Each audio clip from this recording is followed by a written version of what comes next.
Mari sidang jemaat kita menyatukan hati, kita satu di dalam doa. Bapa di sorga, Bapa yang sungguh mengasihi kami dan selalu hadir di dalam kehidupan kami. Pagi hari ini kami bersyukur bersama atas segala penyertaan kebaikan Tuhan di dalam kehidupan kami dari hari ke hari sepanjang minggu yang sudah lewat. Dan kami percaya juga untuk hari-hari ke depan ini. Sebentar ya Bapa di sorga, kami menyiapkan diri untuk masuk di dalam perenungan firman-Mu. Kami membuka hati kami, memberi diri kami untuk diisi oleh firman Tuhan. Sehingga dari hari ke hari, kehidupan kami boleh terus dikuatkan, diteguhkan di dalam Tuhan. Untuk hidup memuliakan Tuhan dalam seluruh aspek kehidupan kami. Urapi hamba-Mu, sehingga hamba boleh menjadi saluran berkat bagi setiap sidang jemaat Tuhan. Inilah doa kami, hanya kepada Tuhan Yesus Kristus kami berdoa dan mengucapkan syukur kami. Haleluya. Amin. Silakan duduk. Salam. Ya, hari ini tema kita yaitu Yusuf Arimatea. Karena banyak yang bernama Yusuf. Jadi Arimatea ini hanya untuk membedakan Yusuf Arimatea dengan Yusuf yang lain. Arimatea bukan marga, tetapi nama tempat, yaitu kota Yahudi. Kota orang-orang Yahudi bertempat tinggal atau beraktivitas. Ada yang mengatakan itu di Yudea. Dan ada lagi yang mengatakan atau menyebutkan itu kota di mana Samuel lahir. Kota di mana pertemuan Daud dengan Samuel. Nah, masalah tempat kita tidak bahas. Tetapi kita lebih menyorot kepada Yusuf. Yusuf dari Arimatea. Jadi disingkat saja Yusuf Arimatea. Yang tadi kita sudah baca ayatnya di dalam Yohanes pasal 19 ayat 38 sampai ayatnya yang ke-42. Nah, sidang jemaat yang dikasih oleh Tuhan, kalau boleh kita lihat lebih jauh dari Yusuf ini, kita bagi periodenya. Yusuf Arimatea sebelum peristiwa kematian Tuhan Yesus di atas kayu salib, dan setelah kematian Yesus Kristus di atas kayu salib.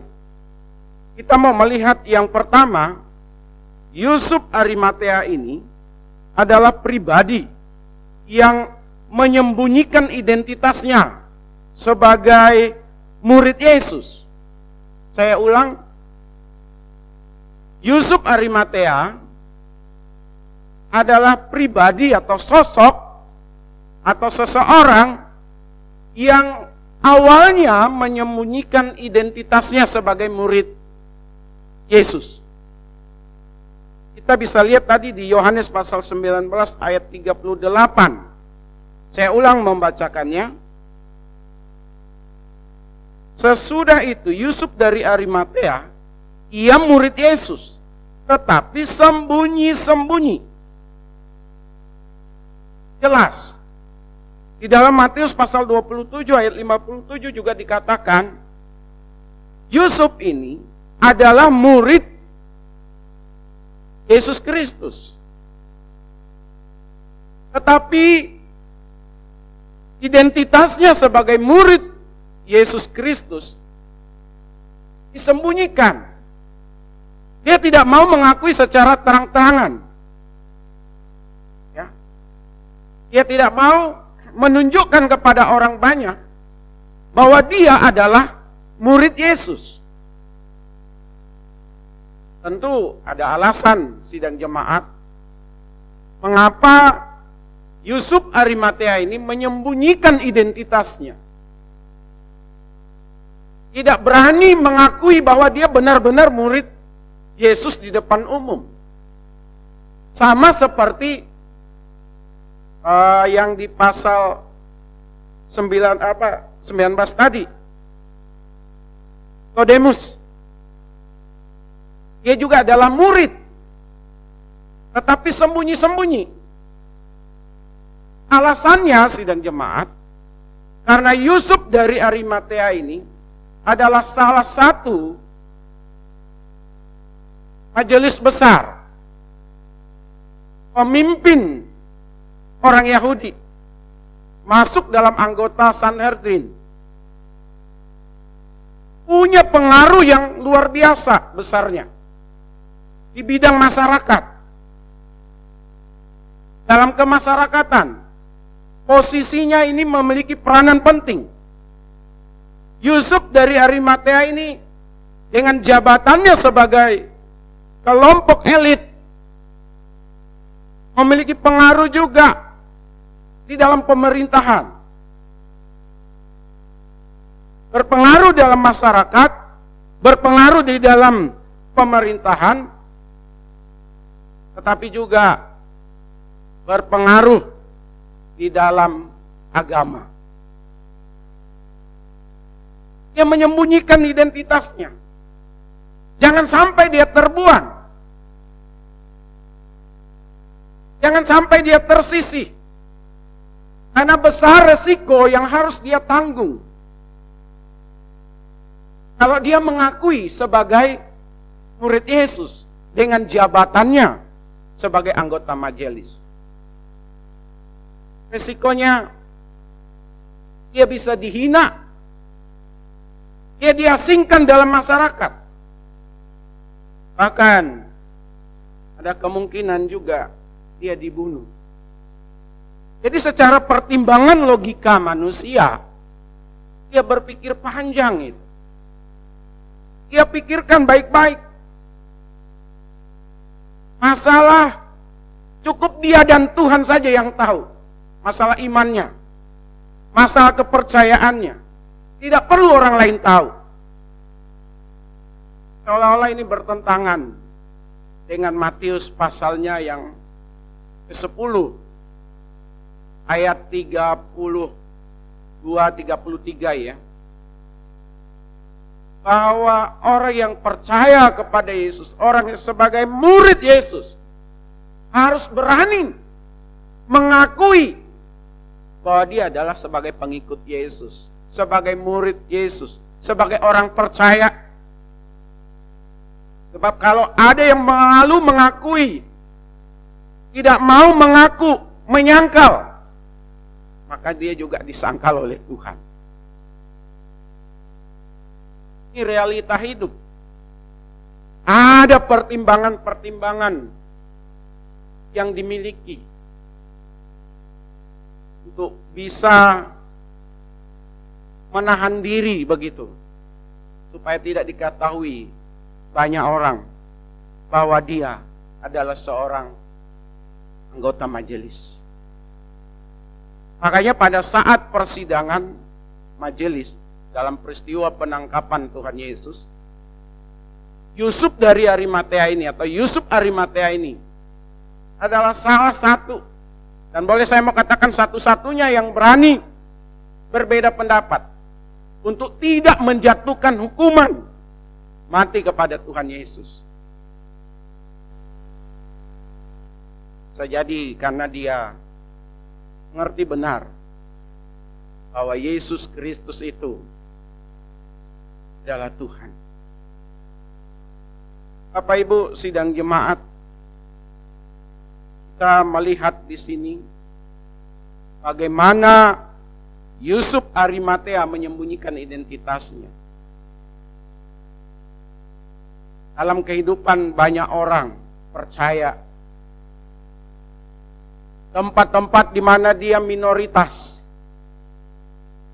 tempat tempat di mana orang Kristen mengalami tekanan, penganiayaan, dimusuhi. Sidang jemaat, tidak semua orang mampu, tidak semua orang bisa mempertunjukkan bahwa dia adalah seorang pengikut Kristus. Dengan kata lain, dia sebagai orang Kristen dengan macam-macam pertimbangan. Sidang jemaat, bisa jadi orang yang demikian dihakimi. Bisa jadi orang yang demikian dianggap tidak murni di dalam mengikut Tuhan. Dianggap orang yang hanya ikut-ikutan, beriman, percaya kepada Tuhan. Sidang jemaat yang dikasihi oleh Tuhan. Tentu sekali lagi ada pertimbangannya. Kan berarti saya juga setuju. Tetapi keadaan, karena tidak semua orang di dalam mengikut Tuhan, di tengah-tengah tekanan, kebencian, permusuhan, aniaya, langsung berani menunjukkan saya pengikut Tuhan. Saya baca satu buku kesaksian yang jemaat, dia adalah seorang pendeta di daerah Sulawesi waktu itu. Ada interogasi besar-besaran terhadap orang Kristen. Waktu ditodong dengan senjata, dia memang menyangkal imannya. Dia katakan, saya bukan orang Kristen. Ini dilepas. Karena dia berpikir panjang. Setelah peristiwa ini pasti ada kebaikan. Setelah peristiwa ini pasti ada jalan keluar. Sekian lama, sidang jemaat, dalam perjalanannya, setelah situasi semua mendukung dan baik, dia kembali mempertunjukkan imannya sebagai pengikut Tuhan. Cerita endingnya, dia menyerahkan diri sebagai pelayan Tuhan, sebagai pendeta, sebagai hamba Tuhan. Sidang jemaat. Proses, situasi. Mungkin ada yang berkata ini bunglon, cari aman. Bisa jadi. Karena setiap orang, sekali lagi, tidak memiliki keberanian yang sama dalam memproklamirkan imannya kepada Tuhan.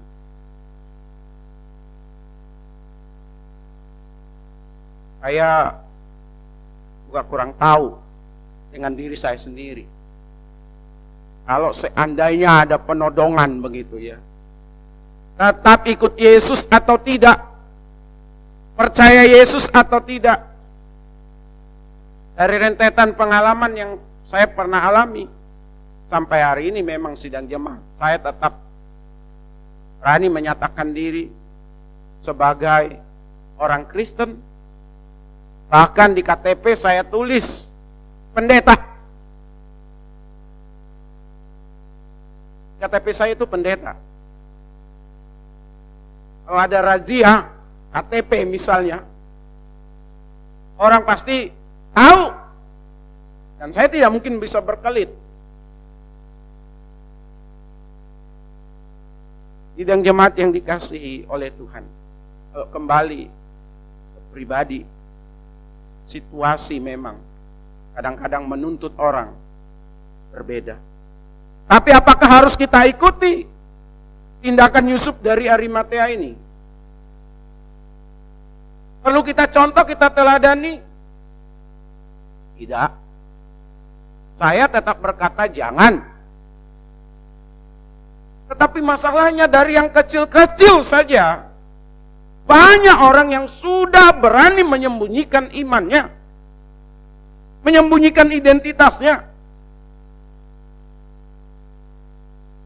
Dulu, saya ingat satu peristiwa, kan kita dari Bojonggede ke Jakarta ibadah.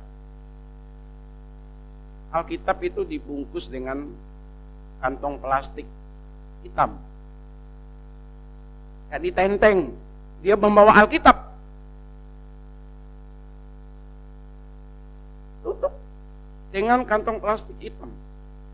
Masukkan, tutup lagi, bungkus, taruh bagian atas. Tidak sedikit juga. Demi untuk mencapai tujuan sidang jemaat. KTP tidak ditulis agama Kristennya, tidak dicantumkan agama Kristennya sebagai pengikut Yesus, ganti dengan atau kembali ke kepercayaan semula. Cari aman. Sampai kapan orang bisa cari aman? Seperti Yusuf Arimatea ini. Jangan disembunyikan sidang jemaat. Identitas kita sebagai orang percaya. Jika memang ditanya, ya saya pengikut Kristus. Saya orang Kristen. Jika ditanya, memang saya pelayan Tuhan. Saya pendeta.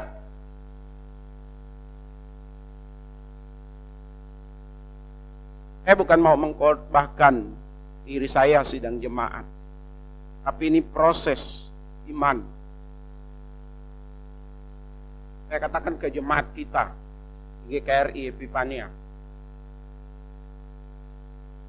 Apa dan bagaimana, sayalah orang terdepan untuk menghadapi. Kalau ada apa dan bagaimana tentang kekristenan, tempat kita. Pendeta Randy sama dengan saya. Tinggal story. Saya di tengah-tengah penduduk yang mayoritas bukan Kristen.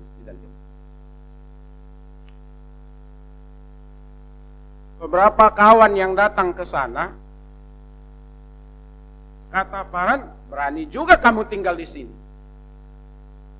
Kenapa enggak berani? Kita bukan penjahat. Kita bukan buronan.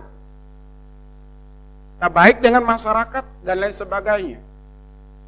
Tapi, saya bicara tapi, kita tidak tahu ke depan seperti apa, bagaimana. Kalau itu harus terjadi sidang jemaat, siapapun kita, termasuk Pak Paran. Apalagi kita menjadi orang Kristen yang sudah lama, seharusnya siap menghadapi segala macam kemungkinan. Amin. Jangan sembunyikan lagi identitas kita. Berdoalah untuk saudara-saudara kita yang ada di Sulawesi. Kita sehari 2 hari ini yang saya dapatkan. Kalau memang benar berkaitan dengan agama, berkaitan dengan kekristenan, berkaitan dengan iman kita, saudara-saudara kita di tempat-tempat yang sulit, luar biasa. Kalau mereka masih berani hidup dan menghidupi imannya, percayanya kepada Tuhan. Oh, Tuhan sudah katakan, apa segala sesuatunya kalau sampai kehilangan nyawa. Bapak Ibu sidang jemaat yang dikasihi oleh Tuhan, Yusuf Arimatea awalnya menyembunyikan identitasnya. Tetapi seiring dengan waktu, perjalanan waktu, ternyata lama-lama dia juga tidak tahan.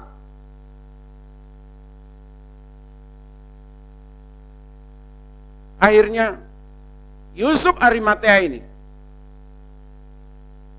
memproklamirkan diri sebagai murid Tuhan dalam peristiwa kematian Tuhan Yesus di atas kayu salib.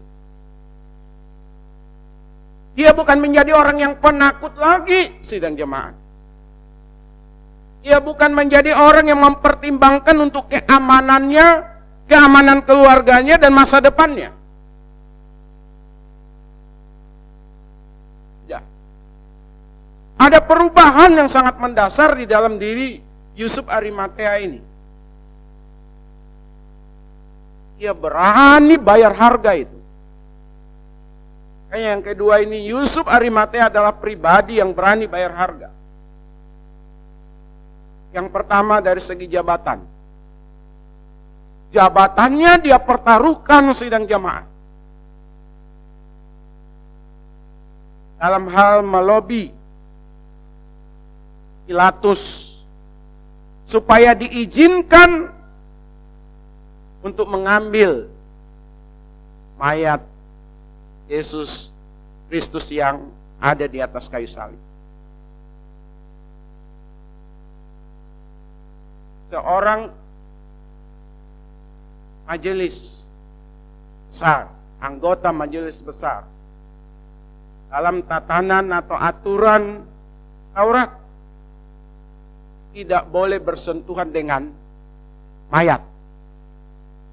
Dianggap najis. Tetapi bagi Yusuf Arimatea, dia sisihkan itu. Tetapi lebih lagi, dia pertaruhkan jabatannya.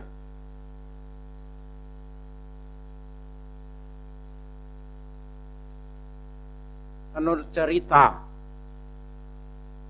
setelah peristiwa pengurusan jenazah ini sampai ke penguburan, ini menurut cerita sidang jemaat, referensi yang saya cari, Yusuf Arimatea ini akhirnya dipenjara, ditangkap dan dipenjara. Tidak ada di Alkitab. Ini hanya cerita sidang jemaat. Alkitab tidak menuliskan seperti itu. Tetapi saya percaya tekanan demi tekanan, tubi-tubi pasti ditujukan kepada Yusuf Arimatea. Apakah anggota majelis lain tidak tahu? Saya yakin tahu. Karena setelah peristiwa itu, pemakaman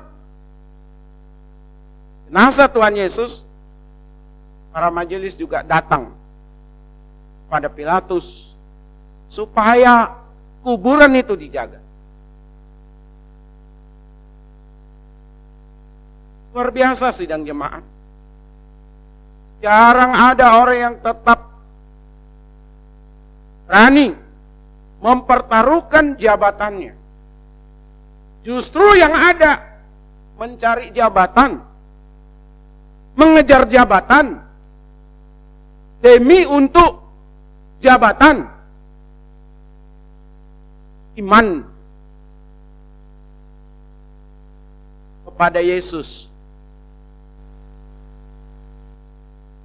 tinggalkan. Dengan kata lain, meninggalkan Tuhan demi untuk jabatan. Meninggalkan Tuhan demi untuk bisnis. Tinggalkan Tuhan, tidak lagi beriman kepada Tuhan untuk pasangan.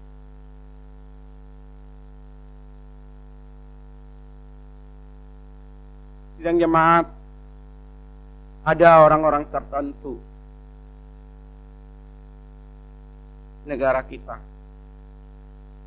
demi untuk mengembangkan agama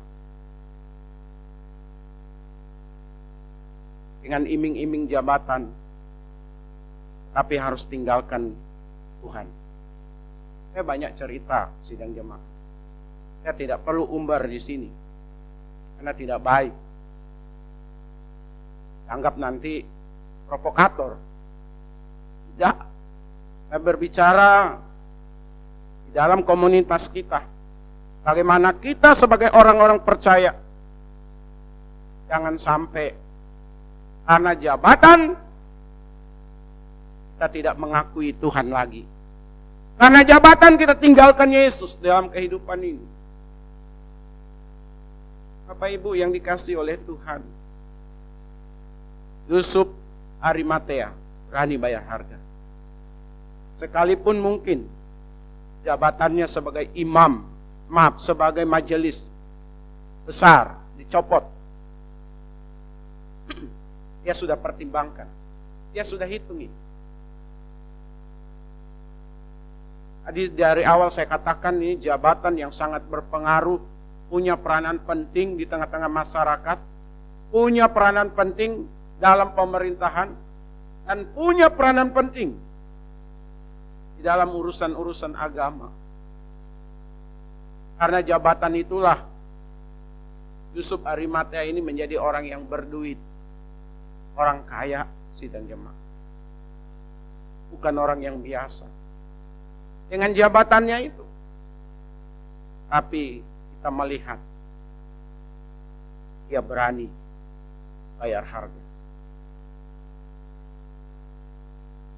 Melobi Pilatus. Lalu yang kedua dari segi materi. Bapak Ibu sidang jemaat dapat membaca di dalam bacaan kita. Ada kain lenan. Kain lenan ini untuk mengapani mayat Tuhan Yesus, jenazah. Kain lenan ini terbuat dari kayu rami. Dari kulitnya diolah sedemikian rupa. Ada yang kasar, ada yang halus. Dan kain lenan yang ada di dalam bacaan kita itu kain lenan halus dengan kualitas tinggi, mahal. Tetapi kita melihat di sini kain lenan ini rupanya hasil pembelian dari Yusuf Arimatea. Dia membeli kain yang mahal ini, kain lenan ini, untuk mengapani jenazah Tuhan Yesus. Kain lenan sidang jemaat itu dipakai oleh orang-orang yang punya kasta. Kalau kita mau pakai istilah kasta, orang-orang ternama, orang-orang hebat, orang-orang yang berkedudukan menggunakan kain lenan. Orang kaya. Jadi kalau Yusuf Arimatea membeli kain lenan untuk mengapani Tuhan Yesus, itu adalah bentuk penghargaan Yusuf Arimatea kepada Yesus. Sekalipun untuk jenazah. Ada pro kontra memang di masyarakat. Kalau mau menghargai orang, menghormati orang, saat orang itu masih hidup.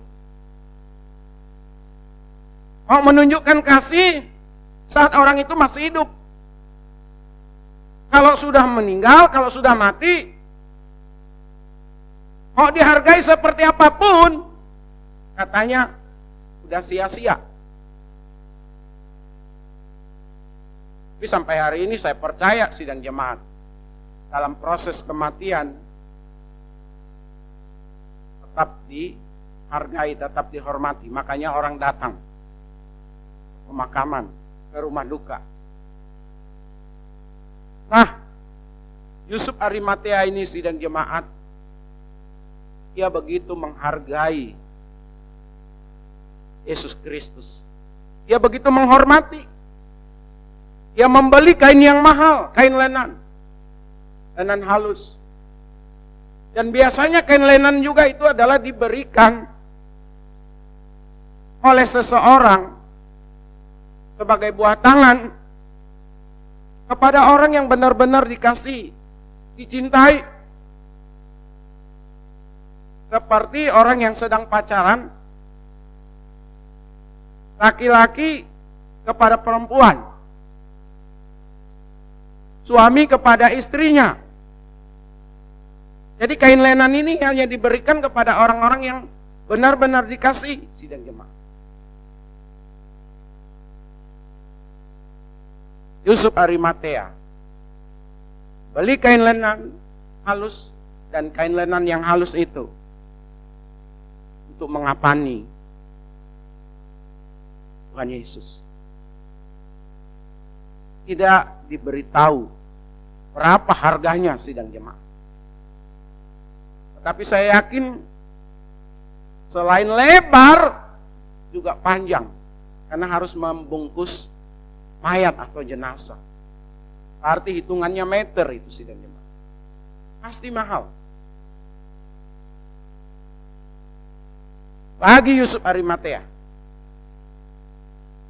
bukan masalah.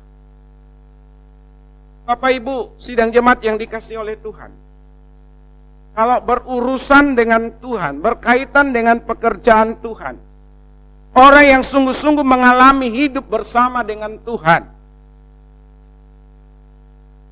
dia berani bayar harga. Tidak ada kata hitung-hitungan, sidang jemaat. Tidak ada berhitung. Tidak ada istilah rugi. Tidak ada istilah menyesal untuk Tuhan. Berani ambil bagian.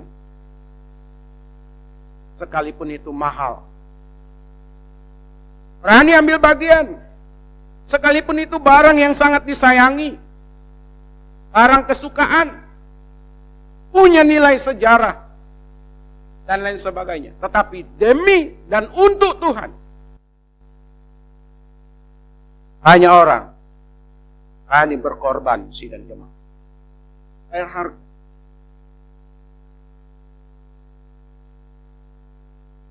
Ada seorang ibu daerah Bogor, sidang jemaat, punya rumah. Saya katakan, waktu itu kawan punya gereja, masih berpindah-pindah tempat. Tapi ibu ini bilang begini, saya akan beli rumah, persembahkan untuk gereja. Beli, sidang jemaat. Dan gereja itu, gedung itu, rumah itu, sampai hari ini dipakai oleh sidang jemaat beribadah. Di daerah Bogor, Katulampa. Jemaat hanya menambah sekian nilainya. Lebih besar ibu ini. Dan jemaat yang dikasih oleh Tuhan. Beranikah kita bayar harga?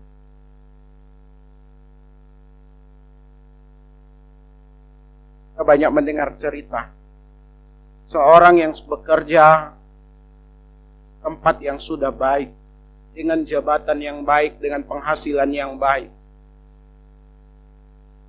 Kita banyak mendengar itu.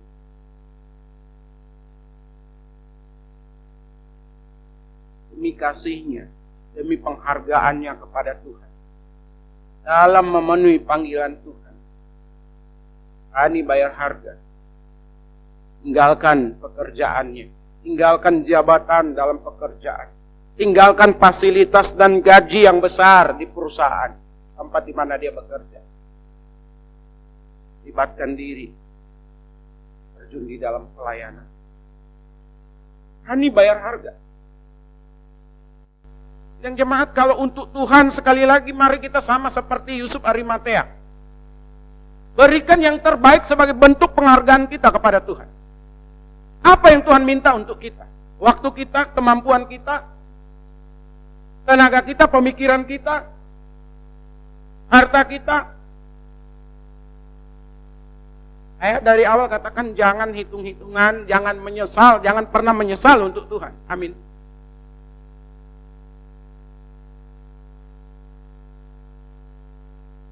Dari segi materi, Yusuf Arimatea, pribadi yang berani bayar harga. Yang kedua, dari segi materi ini, Ada kata kubur di situ tadi, sidang jemaat. Yesus Kristus setelah diurus sedemikian rupa, diturunkan dari salib, dirempahi jenazahnya, kemudian dibawa di pekuburan. Ternyata tempat penyaliban Yesus Kristus tidak jauh dari pekuburan atau pemakaman, sehingga sangat mudah untuk dibawa. Pemakaman ini pemakaman yang sangat-sangat bagus, sidang jemaat. Ada tamannya. Baru saja dibuat sebuah batu yang dipahat dalam goa, makanya ditutup setelah dimakamkan Yesus di dalamnya. Ternyata makam itu adalah makam yang dimiliki oleh Yusuf Arimatea. Saya yakin juga, sidang jemaat, pasti mahal itu. Pembeliannya, pembuatan goanya, pembuatan tamannya.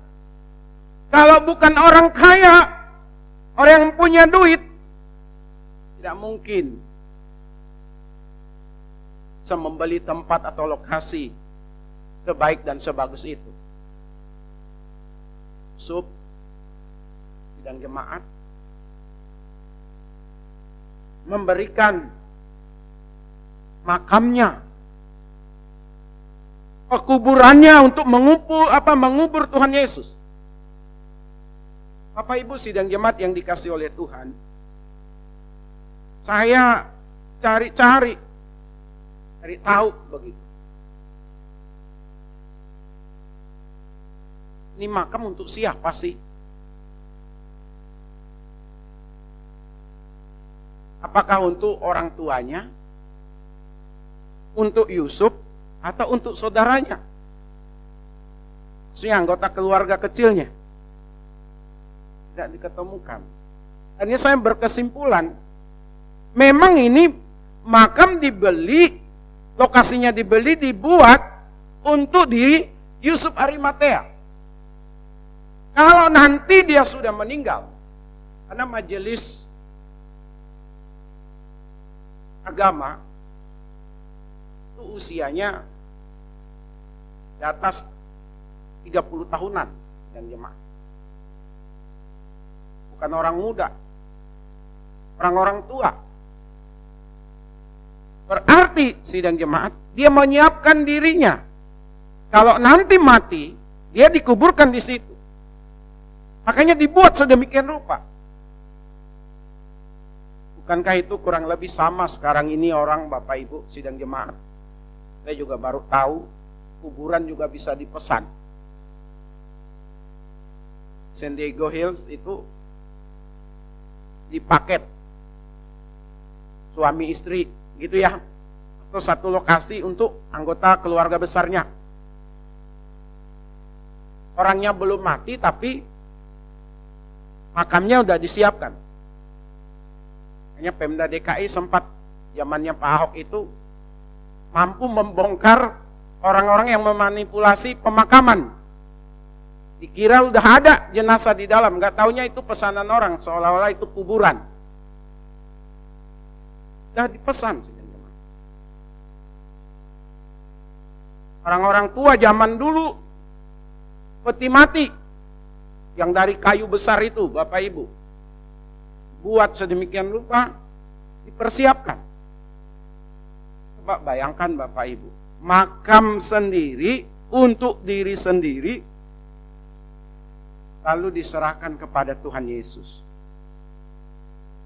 Maksud saya, makam yang dimiliki oleh Yusuf Arimatea ini, dia persembahkan kepada Tuhan Yesus. Dan itu makam belum pernah dipakai. Masih murni, original. Yang terbaik dia persembahkan untuk Tuhan. Bapak Ibu yang dikasih oleh Tuhan, kita belajar di sini. Dari Yusuf Arimatea ini, dia berani bayar harga. Demi kasihnya, demi penghargaannya kepada Tuhan. Apapun dia korbankan. Termasuk untuk kepentingan pribadi sendiri. Kekristenan sidang jemaat. Dalam sejarahnya, kalau kita baca misalnya dalam tulisan awal, Rasul dan selanjutnya, gereja berkembang tidak lepas dari dukungan orang-orang yang berstatus baik. Kalau kita pakai status, orang-orang kaya lah, saya mau katakan begitu. Tetapi orang kaya yang sungguh-sungguh mengasihi Tuhan, mendukung pelayanan, memberikan rumahnya untuk dipakai di dalam beribadah, bahkan terlibat langsung dalam pelayanan. Ada dalam catatannya. Yang masalah, kalau orang kaya itu belum bertobat, lalu dia memberikan sesuatu untuk pekerjaan Tuhan dan atas nama pekerjaan Tuhan, itu yang perlu dicurigai. Biasanya ada udang di balik bakwan. Tapi kalau orang yang sudah sungguh-sungguh bertobat, sidang jemaat, apapun berani korbankan untuk dan atas nama Tuhan. Amin. Bukan untuk atas nama pribadi, bukan untuk atas nama lembaga. Sebab kalau atas nama pribadi, atas nama lembaga, suatu saat ada masalah, kecewa, suatu saat mundur dari pelayanan, suatu saat pindah dari gereja. Tapi kalau dia persembahkan untuk Tuhan, hidup dan matinya, apa saja yang dia punya, dia persembahkan untuk Tuhan, dalam ucapan syukurnya kepada Tuhan, dia tidak akan pernah kecewa. Sekalipun dikecewakan, karena dia berikan untuk Tuhan. Amin. Bukan untuk orang, bukan untuk lembaga, tapi untuk Tuhan. Sidang jemaat yang dikasih oleh Tuhan, dari Yusuf Arimatea ini kita belajar luar biasa. Cerita yang saya dapatkan, ada yang mengatakan Yusuf Arimatea ini merintis gereja di Britania, arti Inggris ya, sama seperti Thomas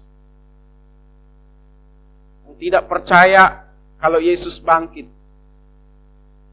Dia merintis gereja, Thomas itu di India. Saya berpikir kenapa Yusuf membuka gereja ke Britania. Ada kemungkinan, ini hanya kemungkinan, sekalipun ini cerita sidang jemaat, karena dia tidak lagi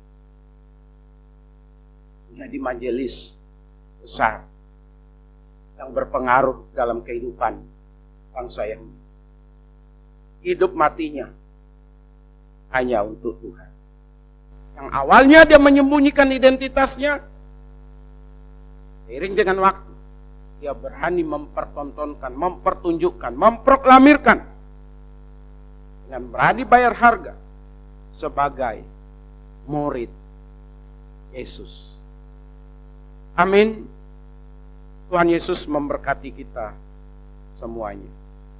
Mari sidang jemaat, kita tundukkan kepala kita, kita satu di dalam doa. Bapa di sorga, kami belajar di pagi hari ini dari kehidupan Yusuf Arimatea. Yang awal-awalnya dia menyembunyikan identitasnya, tidak berani mengakui dirinya sebagai murid Yesus. Bukan harus kami contoh, tetapi ada orang-orang di sekitar kami, saudara-saudara seiman kami, yang sering juga berperilaku, bertindak seperti Yusuf Arimatea ini, yang menyembunyikan identitasnya. Biarlah kami tidak menghakimi mereka, tetapi kami percaya suatu saat, sama seperti Yusuf dari Arimatea ini, berani berkorban, berani bayar harga, demi cintanya, demi kasihnya, demi penghargaannya kepada Yesus Kristus. Demikian juga dengan kami ya Tuhan. Yalah kalau untuk dan atas nama Tuhan, kami tidak ragu-ragu. Untuk atas nama Tuhan, kami tidak bersungut-sungut, kami tidak berhitung masalah untung rugi. Tapi kami bertindak dengan tindakan nyata. Terima kasih, berkati hamba Tuhan di tempat ini, berkati tim pelayanan yang ada, para majelis, dan seluruh sidang jemaat-Mu. Pakai gereja ini untuk kemuliaan Tuhan, menjangkau banyak jiwa. Inilah doa kami, dalam nama Tuhan Yesus. Kami berdoa dan bersyukur. Haleluya. Amin.